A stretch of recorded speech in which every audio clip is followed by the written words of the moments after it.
I canceled this with you, partly because I'm an introvert, partly because I had at my defense coming up, and partly because like you don't really supposed to talk about yourself like that. But in this time, in this moment in our society where we are being not only discounted, but dehumanized in a way and at a level that I've never seen in my life, right? And that our generation has not seen. And I don't think we've done yet. We're just 42 days in or 43 days in or however, right?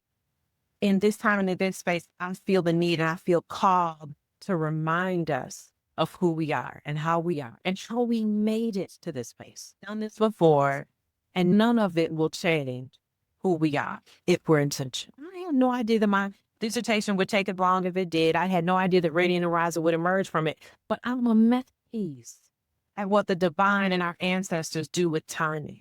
To say this place right here, right now, we need this. It ain't about me and what I did. I'm still having a little bit of trouble with people calling me Dr. Brigham, but I know that there is a message that I've unearthed yet again, because I'm not the first one, that needs to be rebroadcast to our community so that we can remember and so that we can practice and live in the daily practice of self-love and mitigate against all of those messages, all of those ways in which we are told that we are nothing or that we lack.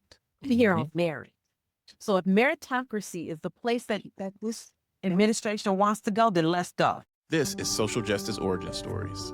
I'm your host, Rolando Tompkins Jones. Social Justice Origin Stories is a storytelling project that highlights personal stories and defining moments that have inspired individuals and organizations to labor for equity and social justice. Through truth-telling, the honest sharing of their experiences, storytellers teach us about themselves, enabling us to learn about ourselves and our world through their stories. By reconnecting with pivotal moments of activation in their lives, they invite us to do the same. At Social Justice Origin Stories, we believe that there's power in storytelling and lived experience is experience. There's room enough for all of us to do this work. There are many ways to contribute, and our contributions don't need to be the same. We can enter and remain engaged in the work using the gifts that are special to us while supporting others and using theirs. We have the capacity to grow and change for the better when exposed to new information and experiences. We believe in our inherent worth and capabilities, and we possess the power to inspire and create change within ourselves and others. We can transcend the confines of the status quo to imagine and design more equitable and humanizing systems. Thank you all for listening and being here with us. Today, we're joined by Nadia Brigham. I will also say Dr. Nadia Brigham. So happy for you. So proud of you. I really appreciate your time and being here today. Nadia is just a wonderful person, a brilliant mind, an educator, a connector, very people, community centered. And I'm realizing as I've had a few of these social justice origin story sessions with many of the folks that are connected to my life in social justice education back when I was working out in Grand Rapids, I'll just do a quick shout out to the Urban Core Collective out there. Just many of the folks I've talked to so far have been a part of that, and how folks from Urban Core have, especially when I was first moving out there and working out there, been such an important part of helping me build community. And, just coming to find out, Nadia, you play such a critical, crucial role even in the origin story of the Urban Core Collective. So I just had a lot of full circle moments, but you being here is something that I very much appreciate. I've really been anticipating just being yourself wherever you are, speaking the truth wherever you are. We are who we are because of other people. And a part of social justice origin stories is really rooted in the power of counter narratives and owning our brilliance, owning our power as Black people is really important. And then for other folks out there who are listening too, it's really important to see and hear the journey, and then also recognize and own and affirm our brilliance and the power that we have as people. So thank you. It means so much to me that you are here.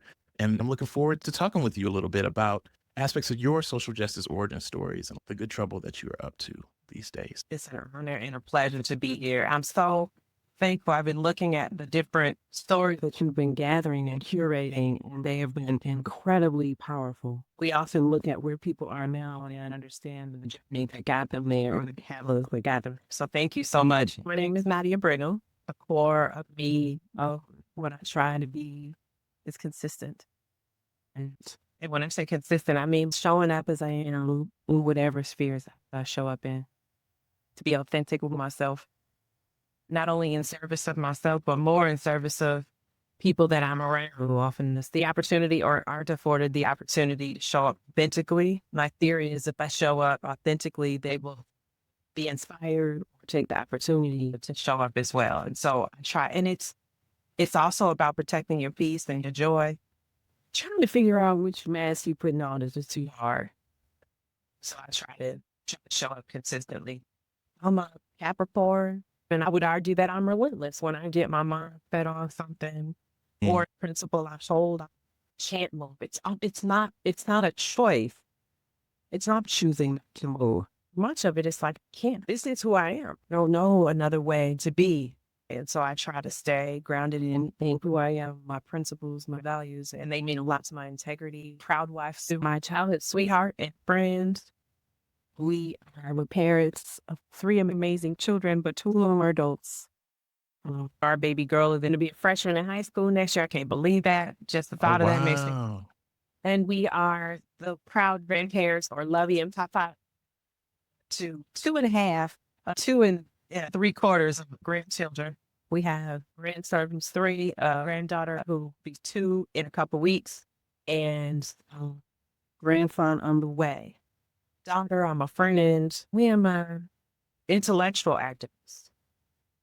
I like to stretch and create space for people to stretch their thinking around mundane everyday concepts that we take for granted, but also about more complex element and social systems that have bearing on who we are, mind, body, and spirit. So that's who I am.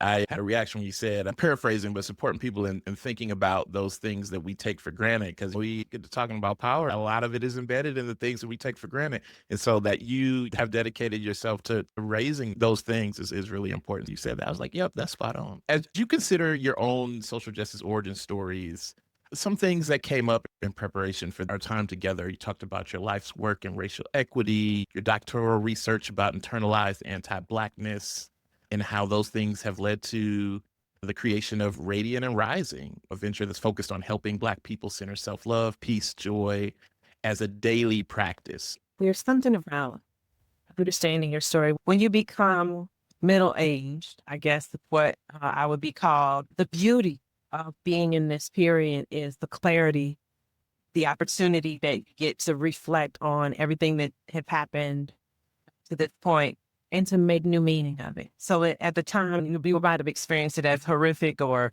sad or exciting or whatever the case may be. And then you look back and you're making new meaning of it.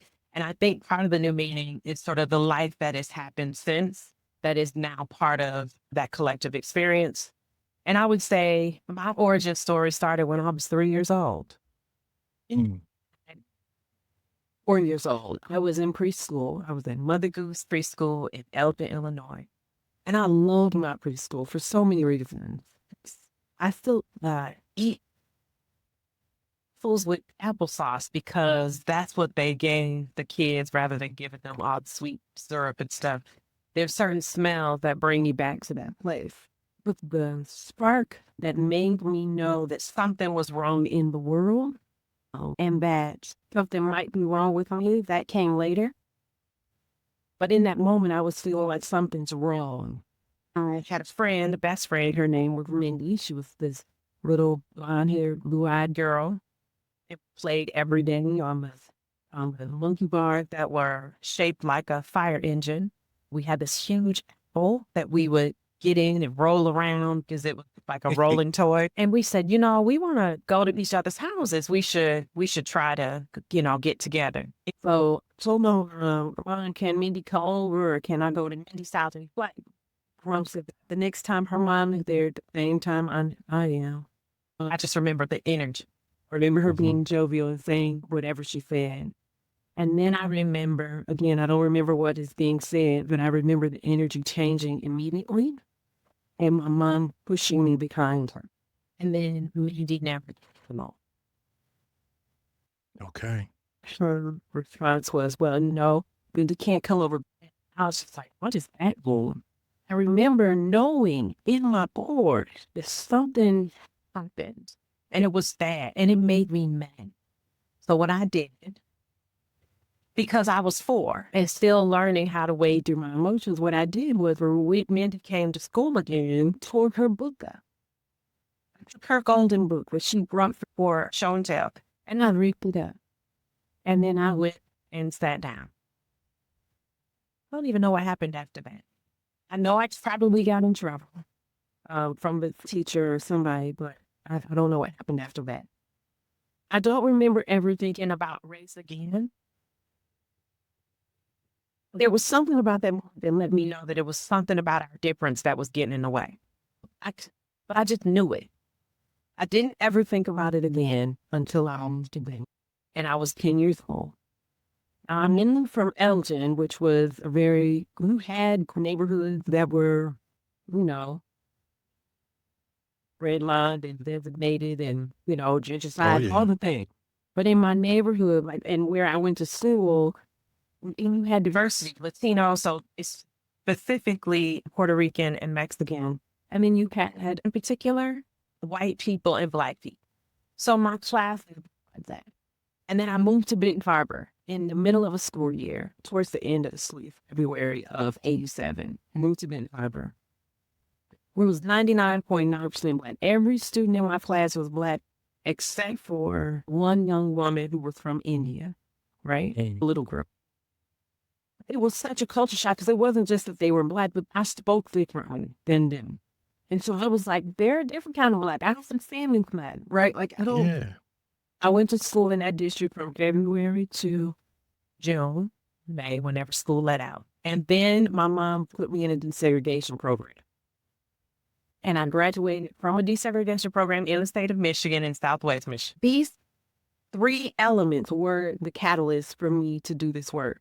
This is why it's always been in my life. How different thriving from my neighborhood in Benton Harbor to this other school, just the drive started to change. It just, the canopies, the streets, the housing, and what it looked like, the grass, and all of the stuff changed. And I didn't understand why, but I felt like we were being punished as Black people. I remember being a 10th grader. They didn't take in what was given to me and just swallow it. Threw some stuff away and parsed some stuff out. My granddaughter right now, you can't take, she will not. She'll be 2 in a couple weeks. If she wants some food that you had and you give it to her, try to put it in her mouth, she will say, don't just give it to me. Let me see. And so that's the kind of learner I was. But in this particular moment, I was a sophomore, I was a mind, I was standing in the hallway, and I was trying to figure out, I was having this conversation with God, which is, for some 16-year-olds, weird or whatever, but I've always known that there was something bigger than me, and I've always leaned into it. And I'm having this conversation, and I said, you show me where the resources are, I will bring the resources back to the people who need them. And I had no idea in that moment that I would go on to work for one of the largest foundations, not only in the country, but in the world. That's how it worked from multiple steps, led me to fighting for justice, but I saw the injustice and its memories. So let me see it. You say you try to give granddaughter some food. She will say, let me see it. Let me see it. And it sounds like your approach to your educational process, well, no, instead of just taking what is given to me here, I want to see what's happening. I want to examine this thing, which I feel like connects so well to how you described yourself earlier as an intellectual activist. You're trying to raise awareness, trying to really make what is implied or hidden explicit when it comes to some of the things that we are taken for granted every day. How do you connect those earlier experiences to how you show up today? It's so funny. The older you get, the more you look back. You don't feel it old. I just turned 48. No problem. I'm not one of those people who don't tell people that. I'm proud because they're so both didn't make it. That's right. When you look back, you'll feel like I just graduated from high school. So from that vantage point, when you ask me the question, how do those things, I still feel like in many ways, I am that same little girl. I am that same teenager that is wading through, but has figured out that some of the things that I carried with me throughout my life actually work for me and don't change them. This is part of your superpower. Keep that with you. And then refining some of the other things But I would say that the way in which my earlier experiences, the way in which those elements ignited and were tested over my life and my approach had to do with honoring myself.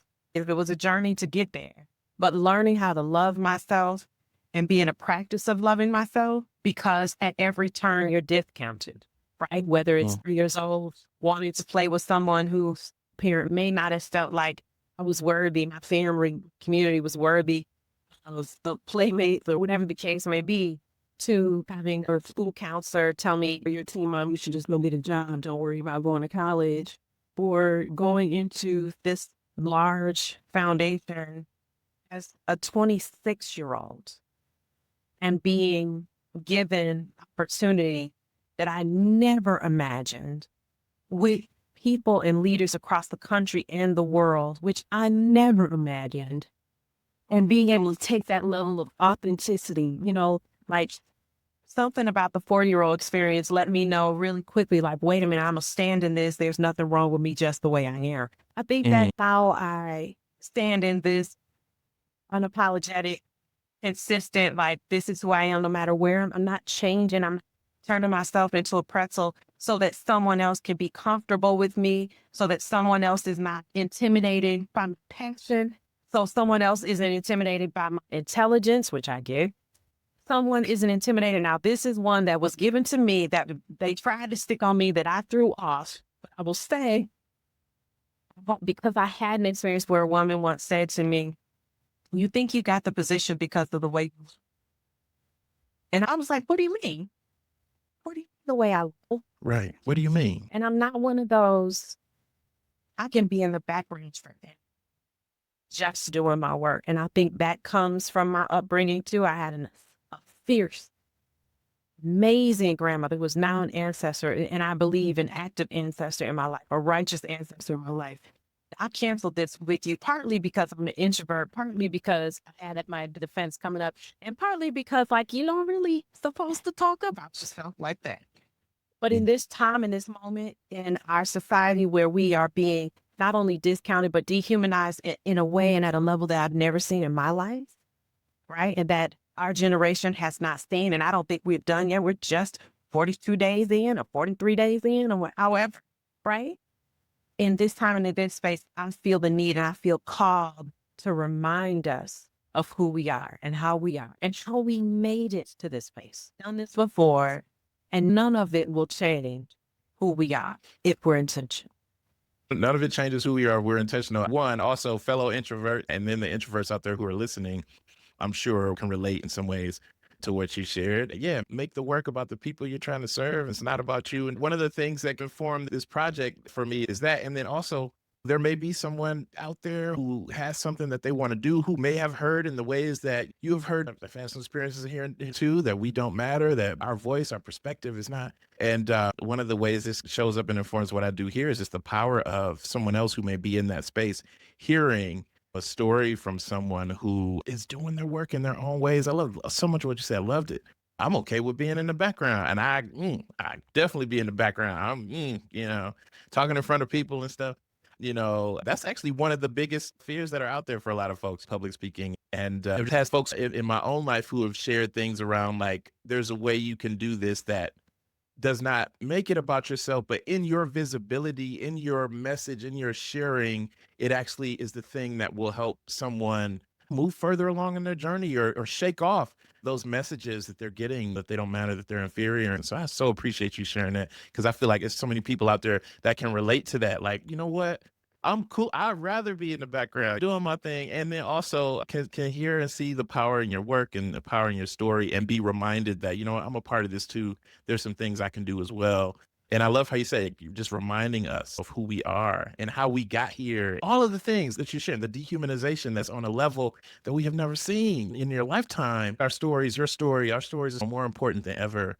We need to hear them to counter the misinformation, the intentional erasure of our stories and our powers. So thank you so much for what you said. I just appreciate it. You mentioned earlier on about your superpowers, reaching some point in your understanding of yourself. Some things weren't serving you. These things actually are my superpower. So I'm going to lean into this. I'm going to refine some other things, but I'm going to lean into this. How would you describe your superpowers? How would you describe them today? Say a little bit more about that, leaning into the things that are serving you, leaning into the things that could become naturally or could be that you're gifted at, but like, yeah, those superpower things. And in context, real quick, in context, I was just listening to something. I'm not going to name names right now, but there's a particular comedian that I was listening to and was sharing something around like, you know what? Instead of trying to be somebody else, I'm just going to lean into my strengths. I'm just playing up my strengths right now. Talking about times where they try to fit into different places and then realizing, well, no, I'm going to play up my strengths. This is what I am good at. This is what helps others. And this is where I'm finding some agency and a vocation. I'm just going to lean into that. I'm not going to try to do all this other stuff that other people are doing. This is what works for me. And I'm going to use my gift. So when you said superpower, it made me think, oh, yeah, yeah. So how would you describe your superpower? What your superpower or powers are in this moment? I think partly because I'm an introvert. So this is not a complete thought. This is first draft. I would say that superpowers, I don't have fear of missing out. The part that I'm sure of is like my introversion allows me to be comfortable in my own space and in my own skin. Mm. And I can be a whole month's journey alone, being in complete peace and joy and not feel like I'm lacking anything. I'm That's right. good. So that's one. But I read something last week, and this is the part that I'm playing through that says, is part of why you're an introvert connected to your trauma that maybe you don't trust. You can go out with people and have an authentic experience. And I'm like, that sounds interesting. So I'm exploring and I'm Okay. still evolving. I'm starstruck. And I've met so many leaders across the from civil rights leaders to, bona fide civil rights leaders who were like, them, right? To entertainers, world leaders across the country. And I don't feel the same about most of them. I think the only person where I felt like need to say thank you, right? Which I did because she was in a wheelchair. I got down and face to face thanked her for her sacrifice. And that was Dr. Coretta Scott. Leaders across this country and across this world. And I believe my superpower of being starstruck allows me to show up authentically and have been able to engage with many of these leaders in ways that they didn't blow me off or they like, okay, here's one more person. Let me give the autograph, whatever. And so I was able to have what I would deem as a valuable connection. So I feel like that's a superpower for me. Which didn't know that. Somebody told me that when you show up and you're saying something and it's difficult for people to hear it, you always smile. And it's gracious and it allows people to take advantage of the conversation because they feel the humanity of what you bring in. And I think just the tenacity, the relentlessness, continue, brother, in this work. One that thank me, you're just relentless. Now, he didn't have made it, but my response was, because I'm going for this until we get it accomplished, until we get it done. I would also say that I can see and have a desire to see and understand the multiplicity. If I am ever feeling hopeless, nobody would know it. I'll keep working it till I get myself to a place where I see the other side of it. I can see there's always like the light is always shining. It's gloomy today. Get on the plane right now and fly above the crowd. The sun is always. And so I try to hold sunny disposition, but a very realistic thing. So for folks out there who are listening, as you're hearing Nadia describe her superpowers, I'm hoping you're also taking a moment to think about it. What are your superpowers as well? What are some of the things that are your gifts that you can utilize, that you feel drawn to? What directions do you feel pulled to? You mentioned learning to love yourself. It's a journey. You've done doctoral research about internalized anti-Blackness and connected that to radiant and rising. You share some aspects, off of this regard. You share some aspects of a little bit about what got you into your doctoral research, but could you tell a little bit of that story to our listeners today? What brought you to the PhD? What informed your wanting to research and study internalized anti-Blackness in particular? And then begin to tell us a little bit about Radiant and Rising and what your hopes are for that. I was at the Kellogg Foundation at the time that I started my dissertation research and my PhD program. Soon after, I was like, okay, I've enough elders in my life who kept pushing. You should do this. You should do this. their end goal for it was different than like if you complete this, there won't be rooms that you can't get into. There'll be opportunities for you and that sort of thing. And I was taught not to chase. My brother taught me, you don't chase money, you chase prestige, you chase purpose. All the other stuff will do it. So I was like, well, I can't see how getting a PhD connects with my purpose in that moment. I just couldn't see it.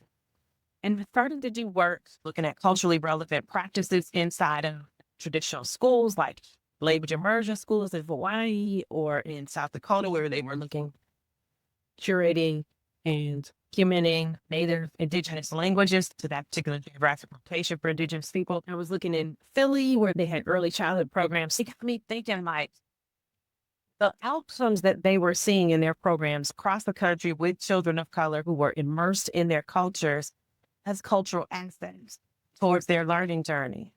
Off the charts, they were outperforming white students and Asian students. They were just, killing.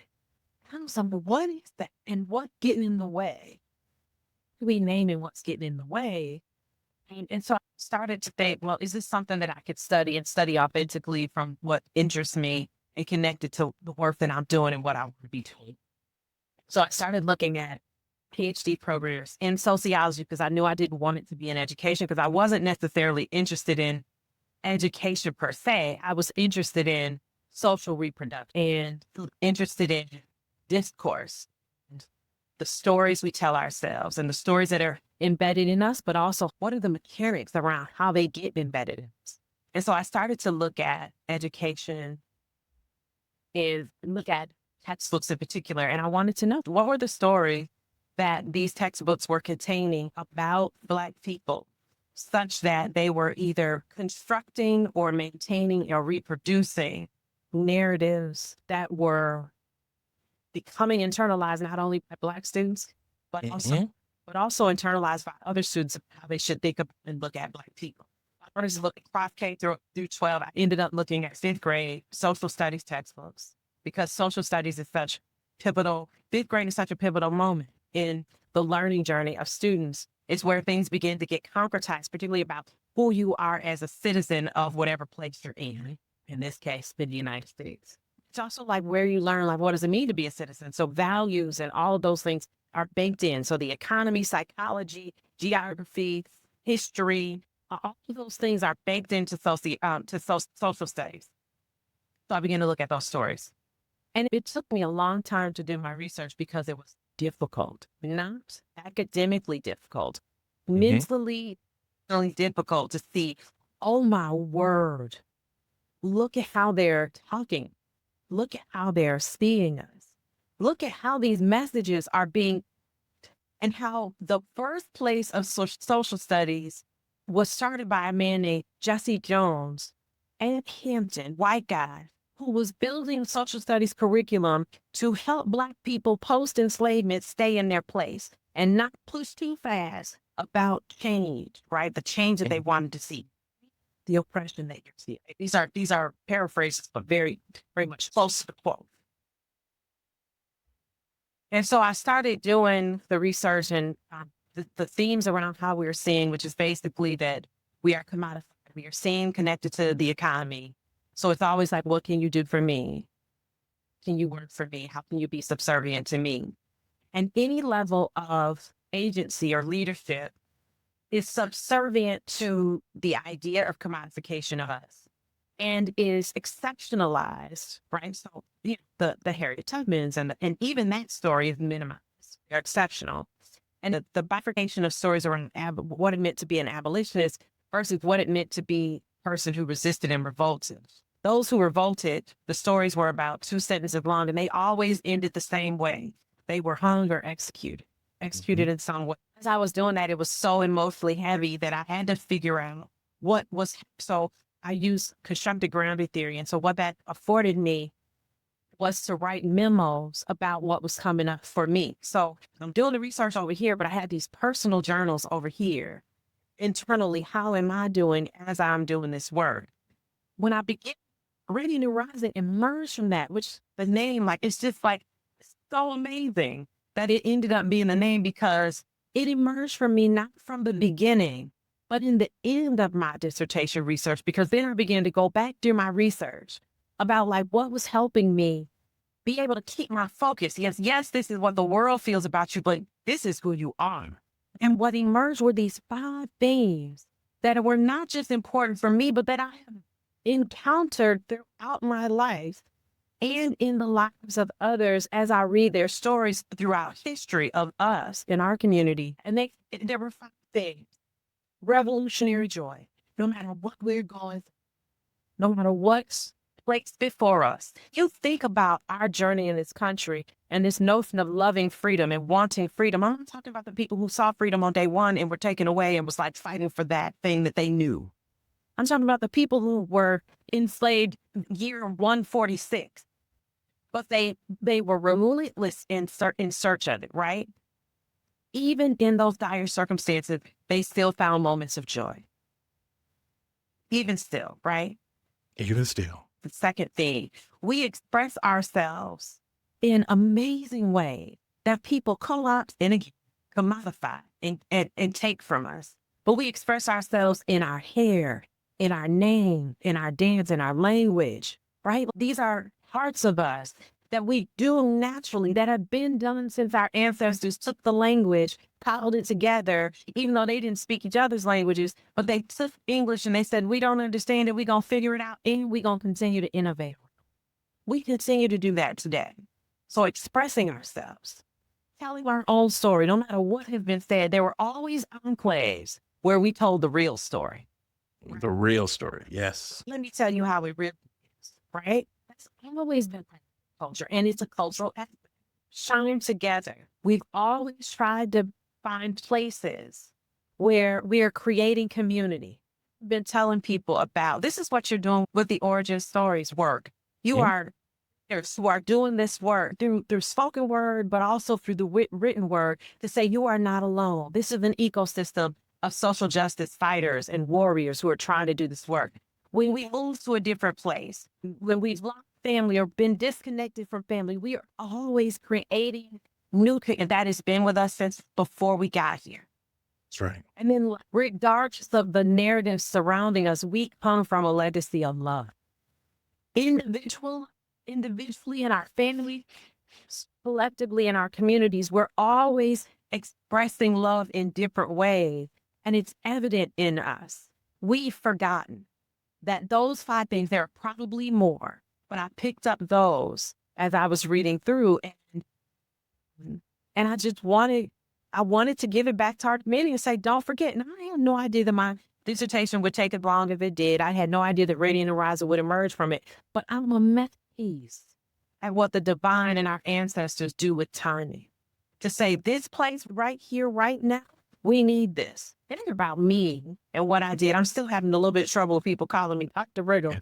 But I know that there is a message that I've unearthed yet again, because I'm not the first one, that needs to be rebroadcast to our community so that we can remember and so that we can practice and live in the daily practice of self-love and mitigate against all of those messages, all of those ways in which we are told that we are nothing or that we lack.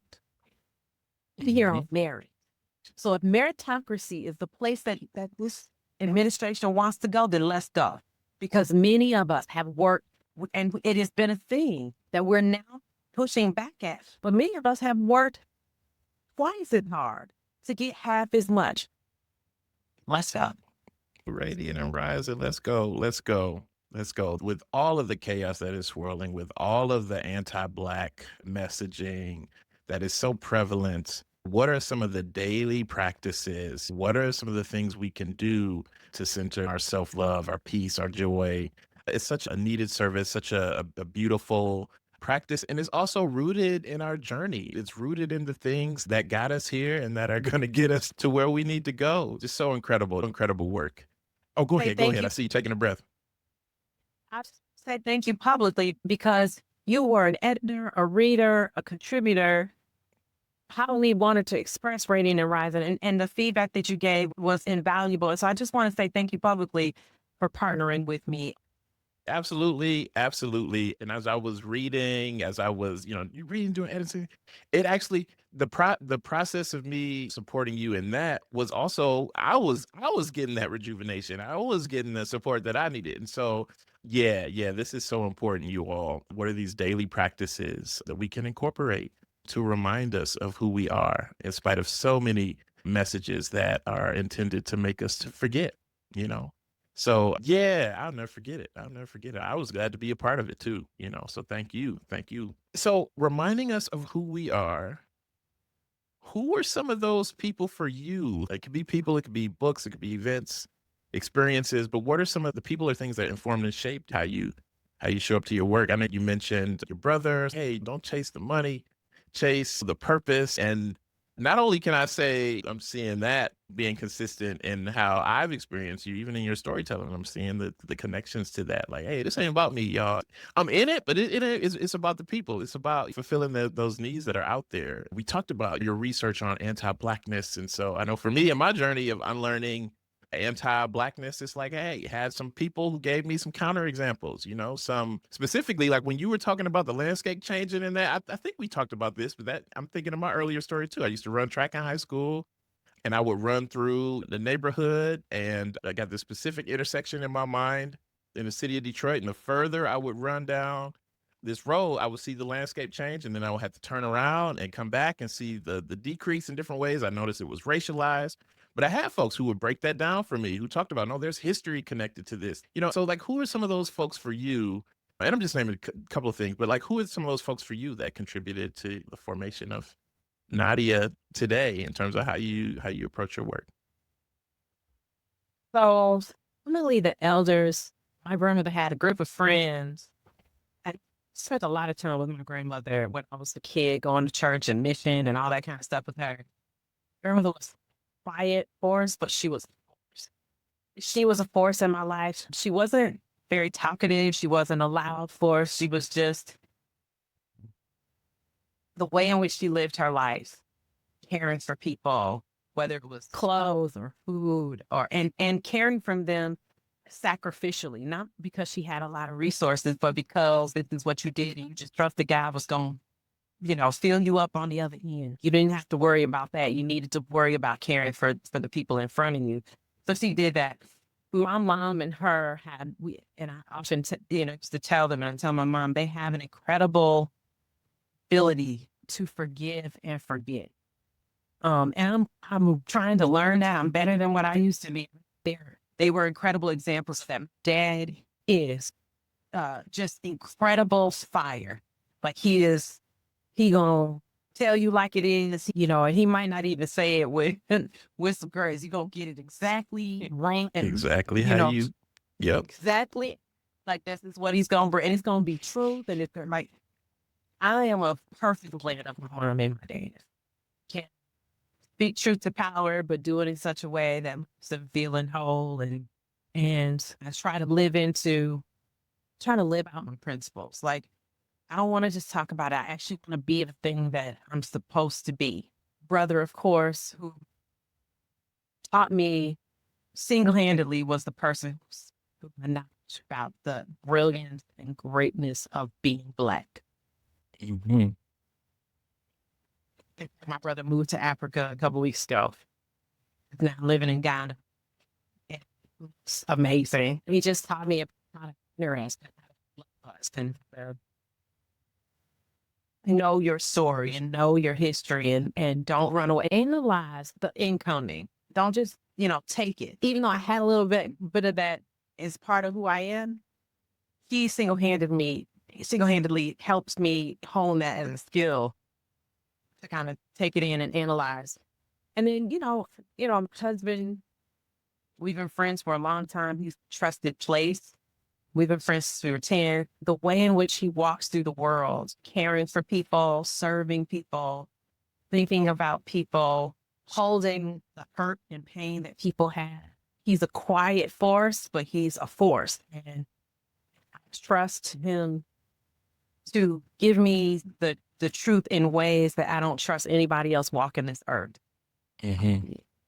So and then, family, friends, in terms of like figures outside of my family, because I know that I just named all my family because they've had the biggest impact on my life. My sisters, even though I'm the big sister, I learned things from my sister who passed away, but also my sister, even also my youngest sister, Darnita. My children have taught me things, not only as I was raising them, but even after I raised them, the older was coming back and said, Mom, you did this one. It was right. I got it. But like there were these other things that I wish you would have done differently, and being able to grow from it. Certainly, I would say in terms of outside of my family, if I could go into history, like the people that I conjure up and want to speak with, Harriet Tubman, Sojourner Truth, hold to faith that you're trying to fight for space for yourself.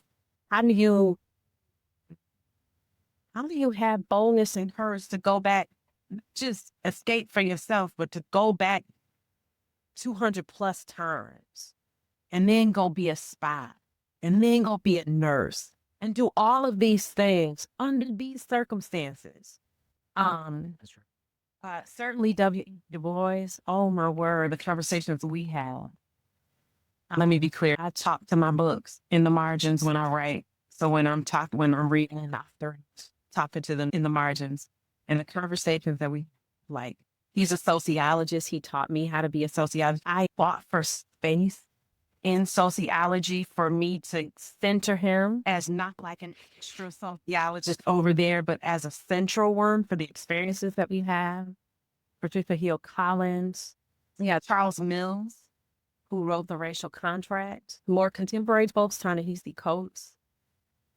They just give Kimberly Crenshaw, Shirley Eiffel, like just the ways in which they think about things, think about issues, period. Think about the world, think about the systems.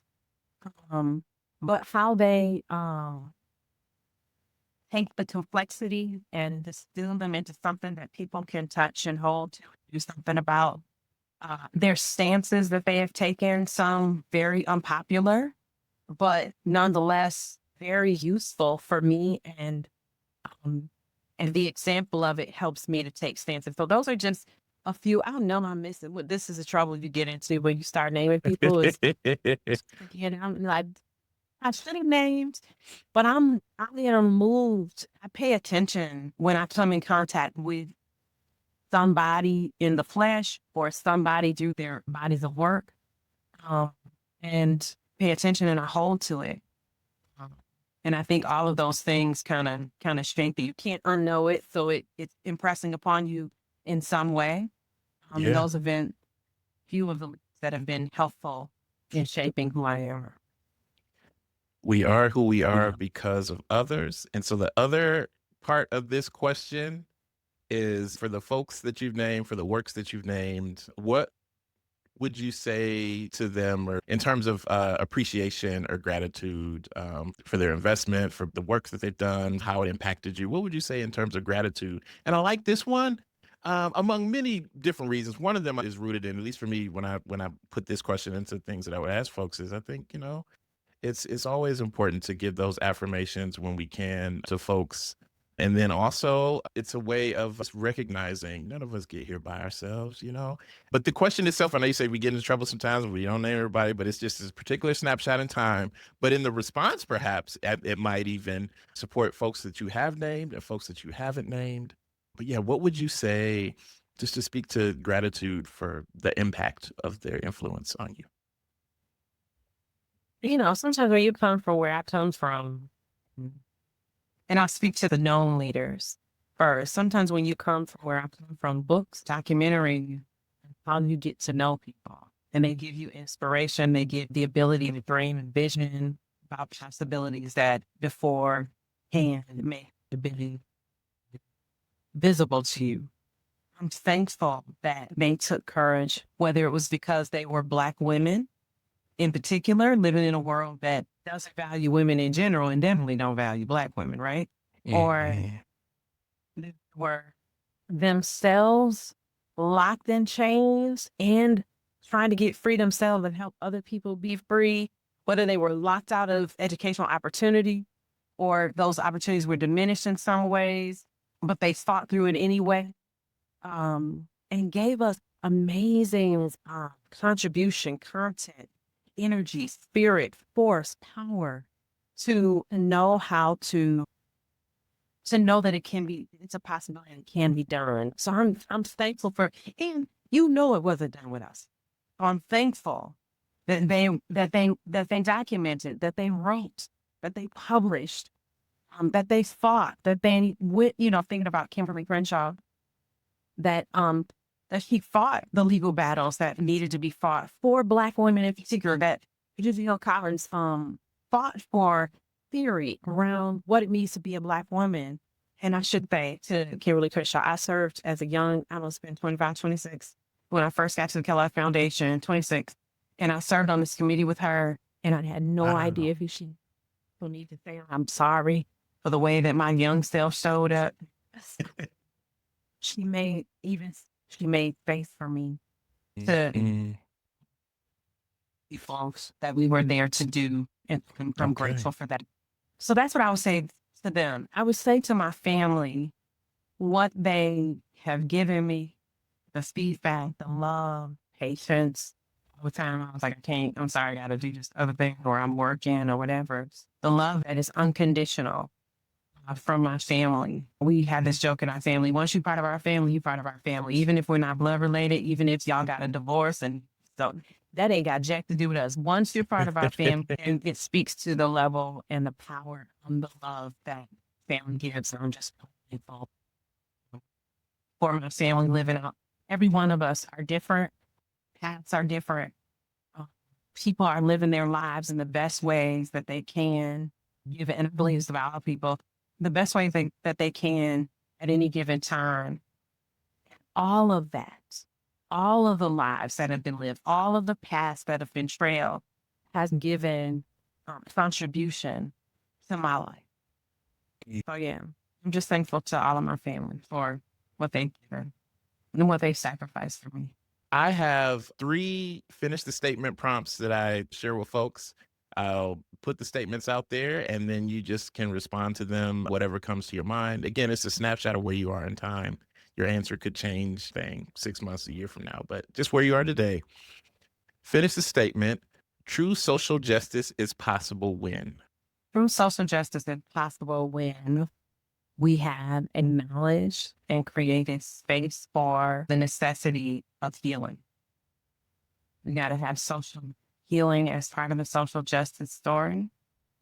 And so whenever I'm thinking about social justice, I'm thinking about not only just the healing that needs to happen within, between, around all of us. My approach to social justice is shaped by?